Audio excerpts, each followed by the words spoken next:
للوداد الرياضي من الجهه اليسرى. البحث عن من؟ البحث عن استمرار عن تمريره عرضيه جانبيه راسيه. جول جول جول جول جول جول جول لتهيئ كره ثانيه التي تم التعامل معها بنجاح. عرضيه جانبيه راسيه والهدف الاول. كره في شباك من؟ في شباك الشانتي كوتوكو.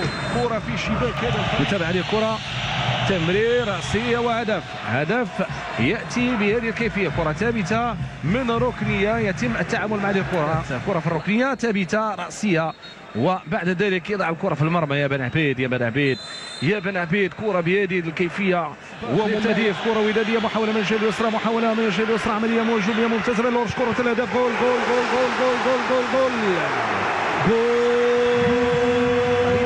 شوفوا الكيفيه، شوفوا التمريره كيف اتت، كيف لعبت. خطا على مستوى التمرير، جات الجهه اليسرى اللورش، الاستفاده، الانسلال، الدخول داخل منطقه الجزاء والتمريره رائعه. وعزيز كي امين ابو الفتح ينسال، يدخل يخترق، عمليه ممتازه. كره للوداد وضربه جزاء.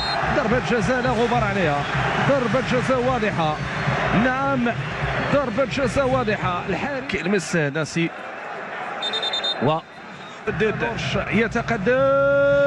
جول جول جول جول جول جول جول جول بأي الطريقة، بأن الوداد الأحسن في مسار هذه المباراة إطلاقا. عملية هجومية ممتازة، دخول ممتازة ممتازة ممتازة. جول جول جول جول جول جول جول جول جول جول جول جول جول. يؤكد حقوقه وحضوره وطموحه نحو انتزاع لقب النمالة. سوسيف في التسجيل، وذاك ما فعل. حارس لم يتمكن من ايقافها في من فريق الوداد. محاولة التسديد، يلا بحثوا الجهة اليمنى الجهة اليسرى، الاختراق، الدخول.